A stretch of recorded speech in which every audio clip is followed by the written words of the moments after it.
What is going on? What is going on, YouTube?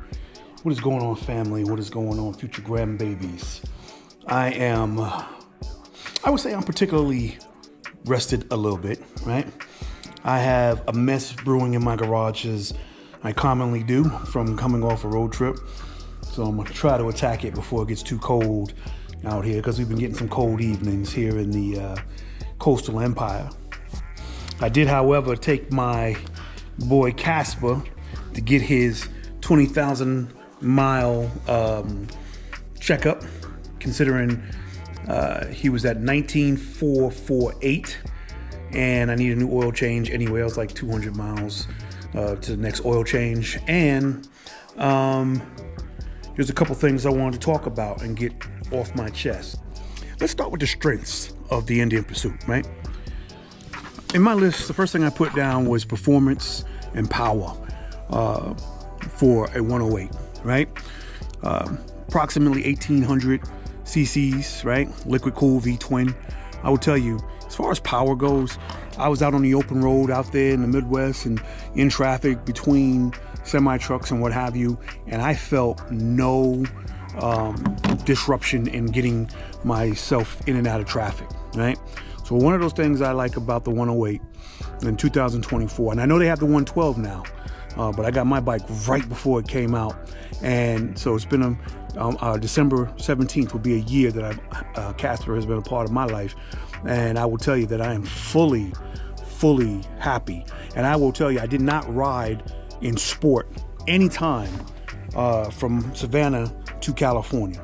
I rode standard as far as the engine power was concerned, and I felt like it was fantastic. So I have inverted forks on this bike, right? It also helps with counterbalance, and given the weight of this bike, it does definitely help with your confidence. It is on an aluminum frame, for one, so that makes it a little lighter, I think, in its handling. But you're gonna like this bike. The adjustments and things of that nature. It's all electronic, man. You ain't got to turn no wrenches. I remember on my Harley, I had to take the seat off, and then I had to kind of like, I wasn't even sure if I was doing it right, raise up the wrench, the seat somehow, and then it would help with the suspension. I didn't know enough to know that there were aftermarket parts or things like that until after I owned it. But it's definitely something that you can agree to like when you just have to hit a button and the bike will adjust itself. The strong about this vehicle is that it is ready to ride from the factory. You can jump on it as soon as you buy it, and if you want to make a trip to Texas, from New York, it's going to be absolutely no problem in doing so. And I suggest you do it. It's a great ride, man. And you're going to love the fact that, you're comfortable. I could tell you, when I was riding, I could go a couple of gas stops, a couple 100 miles without even considering getting off the bike. And of course, you want to stretch, you want to break that helmet fatigue and things like that and get out of your gear for a few seconds. But you didn't have to. If you were comfortable, if you were good, you could just gas and go. It's a great bike. Now, I will say this though, as far as the limitations of it that I have, or I think that the bike has for itself, if I'm being fair and objective, right? In my list, I put down it is heavyweight, right?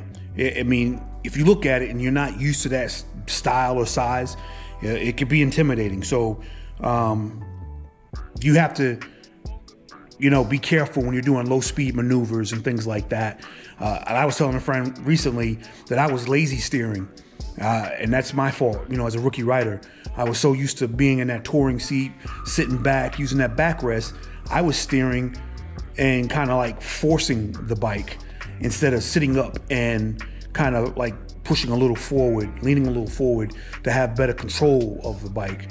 So that was a little bit of my fault, but it is a tad bit cumbersome, and that is something that if you're going to be riding a big bike, whether it be a Pursuit or Road Glide or Beamer or something to that effect, Bagger or something, you got to understand that big bikes handle differently.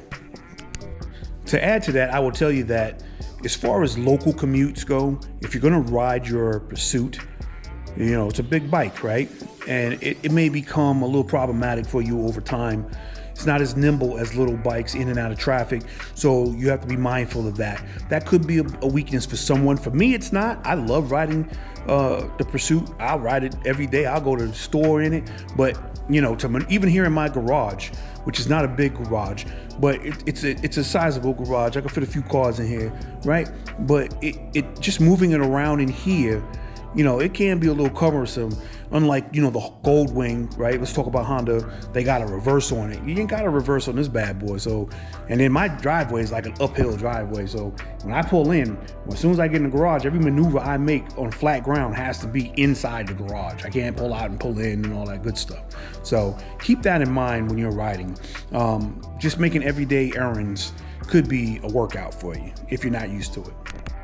I have a stock seat on my Indian, on my Pursuit, and I'm here to tell you that I love my stock seat. It's a premium stock seat. It's got heated seats for the passenger and the rider, and I didn't have any issues with it. But it's not for everyone, right? And I know they got Corbins out there. I know they got Saddlemans and etc. All these different products you can probably buy to put on there. You could put the covers on them with a swamp and wet ass, a swamp. I don't remember what they're called, right? But there's a couple different products that you could put on there. I had a swamp on there. I think it was called a swamp butt or something like that. But I took it off. I still have it, and I may use it again in the summertime, but in the wintertime, I didn't feel like I needed it, and it was making me slip off the bike a little. I felt like I was sliding a little bit, so I took that off. It's a good product. I didn't need it for the winter. So it's something to consider, that if you get this big bike and it has the stock seat, you might want to consider if that seat's for you. So let's also talk about the aftermarket community. One thing that has, and I'm gonna put this out here because I told you, I'm not a brand guy, I'm a bike guy. And so if you're a rookie rider who has a particular model in mind, this may not be for you. However, if you are an Indian Pursuit person, if you're a person that's looking at getting an Indian Challenger, Roadmaster, or Chieftain or something to that effect, the aftermarket parts for this brand is there's a small aftermarket community, not as big as Harley or other communities, and I have a mixed bag feeling about that. One of the things I feel about that is Indian does what they need to do for the bike that doesn't make the rider want to have to make too many changes to it in the first place. No offense to Harley. However, if you're in the other culture, Harley culture, then you understand that part of that culture is to customize your motorcycle. So if you're into customization, yeah, you could still customize your Indian. However, it is not necessarily something you have to do to make your bike ride at a supreme and superb level. So I will tell you that in California and out west, they like to, what they call that, lane split. This bike, in my opinion, my confidence level is not that good. I'm not as far as that goes. I'll ride all day with you in and out of traffic. I'll weave, I'll bob, get in there, get around traffic, get away from groups of cars. I will be a defensive, offensive rider if necessary, right? But I am not going to lane split with this behemoth, right? Casper's a behemoth, let's face it. He's a big bike, and I just have this feeling that I'm going to knock somebody's mirrors off. Maybe it's just a confidence level thing because I am a rookie rider and I will not tell anybody I'm an expert.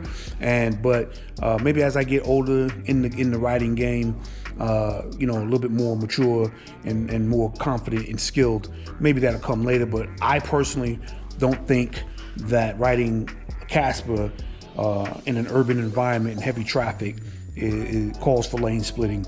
Now, I'm not above taking a shoulder on you, but I'm not going to lane split. So it's just something you got to remember when you're riding your motorcycle.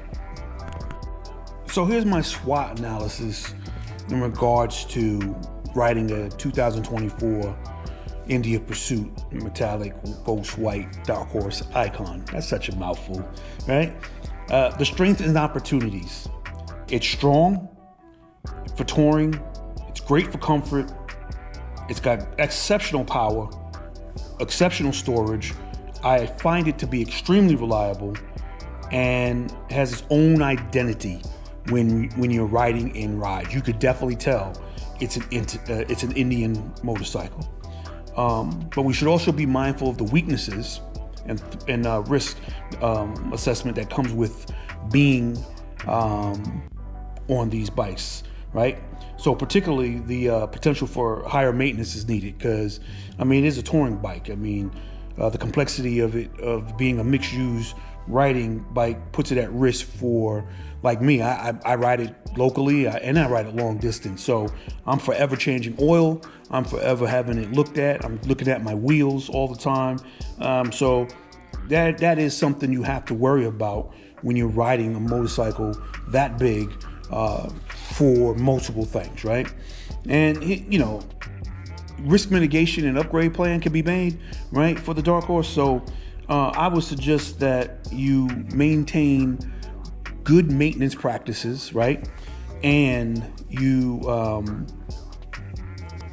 make sure that you practice your skills handling this motorcycle, because at the end of the day, you know, that bike is going to take care of you the way you take care of it.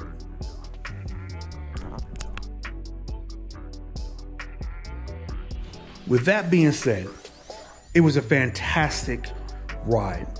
As far as 20,000 miles goes on that motorcycle, I've ridden it to North Carolina, South Carolina, Florida, Texas, you know, pretty much most of the Southeast, right? And I've had the opportunity to ride it out west and go to Cali and Phoenix and Texas, New Mexico, safety corridor of New Mexico. You know what I'm saying? Shout outs to New Mexico. I'm still trying to figure out what that means in the safety corridor. But, you know, I-10 was pretty long ride. And I will tell you that I had a great 20,000 miles on that bike. And here we are, I'm not even at a year yet, and I'm trying to figure out how I can put another 20,000 miles on this bike. It is absolutely exceptional. I think that in the scheme of things, yes, there are other bikes that I want. I saw, and I'm gonna be factual, I saw a Harley today. They got an orange tag sale going on in my local dealership, and I'm telling you, I almost slapped the credit card down on this bad boy. It was so tight. And I was like, nah, I better not do that. I got some things going on. I better not do that. I get in trouble at the house. So, but it's, you know, it's a phenomenal ride. I have everything I will tell you that is good about this bike. But there are some bads, right? And so I'll tell you a little bit about the bads. More about the bads. I mean, I told you some bads, but I'm gonna tell you more about the bads that I didn't put on my list, right? I had a lot of problems hooking up my Bluetooth to the bike, my Bluetooth CarPlay, etc., to the bike. I go online, see some forums, and honestly, there are some forums that talk about how bad it is to actually put your CarPlay on there. They try to give you these walkarounds and these workarounds and these things and whatever. Well, you know, I've spent some money on this thing called an Ottoman or whatever it is to try to get the signal from my phone to the box to the thing. It didn't work, right? And then I had these tickets in with Polaris and Indian trying to figure out why it's not working. They've downloaded software and uploaded software. You know, it didn't work. So, as I was moving, you know, rolling out to go to Cali, they did it one more time. It was working for a few minutes and then it stopped working. So, but it worked sometimes. Like it would just decide to work. I don't know. The head unit would act like it would connect, and then even my docking was acting funny when I would try to pull a plug into it. Like they have a docking unit that you could put it in and make it work through the system. So there were some issues there that, you know, frustrated me a bit. Did not affect my ride. Over time, I found some workarounds that I was able to just play my music, because I like to play my music, as some of you know, through the speakers. I don't really like it in my earpiece unless I really have no choice. And so if I'm on an open highway, I'm gonna let that thing crank, man. I'm gonna ride through being comfortable, and I hear it just fine with earplugs in my helmet. Everything, I just feel much better because I don't have it blasted in my ear. I just, my preference, right? I do have a car though, but I like my speaker system. So, but here's the thing. I'm one of them people that feel like if you spend all this kind of money, you know, they should try to fix it. So I talked to Indian and I talked to some powers that be, and they actually are working on my bike as we speak. They're putting a new head unit in my motorcycle, right? So I'll report back to you and let you know if it actually works and if everything comes out okay. So far, I've had great customer service with Indian, no issues. I've seen some things online where people were unhappy. That has not been my experience. I will tell you that I'm very fortunate that the people I've spoken to have heard me, and we're gonna go from there. So we're gonna see how that goes. But that has been my biggest issue, honestly, with my Indian Pursuit. Not having my CarPlay on my dash. I really don't like having my phone on my handlebars, right? But I keep it there because I put the serial phone holder there because I really didn't feel like I have a choice, considering that the CarPlay didn't work. Now, when it rained on me leaving out of San Antonio, I actually had to rely on the motorcycle's navigation systems because I didn't want my phone obviously to get wet, so I had to pull over because it was pouring. I put my phone in the cubby, made sure it didn't get wet, and I punched in, and I'll be honest with their navigation system is not bad. It pretty much took me the same way my Waze app took me. One thing I didn't have was the notifications that sometimes come with Waze. Now, I did get the accident notifications, but keep in mind, Ride Command, that service you actually have to pay for, whereas Waze is free, right? So considering I'm going to have to pay for it, I stay with the Waze. No offense to the Ride Command. And I felt like it might have been a little bit like delayed too, as far as the reporting that was coming through. So anyway, that is my biggest hang up. And as soon as my head unit gets replaced, I'll let you know. But as far as the bike is concerned, the motor, the ride, the suspension, I was comfortable. I don't know if it was the road, the speed, or combination of both. But there was a couple of times where I decompressed, and I think I bottomed out a couple of times coming off some of those areas of the highway where they were doing some work. So I did adjust for that on my dash, and I didn't feel that anymore. But as far as the bike is concerned, man, I can't say enough about how good it actually rode. I actually love that bike. So, you know, if this can be considered a 20,000 mile review, I will tell you that after 20,000 miles of riding this bike, I'm ready for the next one, if I decide to go that way. Otherwise, if I don't go that way, I'm going to keep it. We're just going to keep Indian as my primary product as the moment. I want another bike. I don't know what it's going to be. It could be a Honda, it could be a Harley, Yamaha. I don't even know. But I just want another bike because I just like bikes. It is what it is. It's your boy Bike Life Commando coming at you from the Coastal Empire. Listen, you know what it is. It's your boy Bike Life Commando coming at you from the Coastal Empire of Savannah, Georgia. If you got yourself a motorcycle in your garage collecting dust, you know what you got to do. You got to pull it out, dust it off, gas it up, and go enjoy the ride.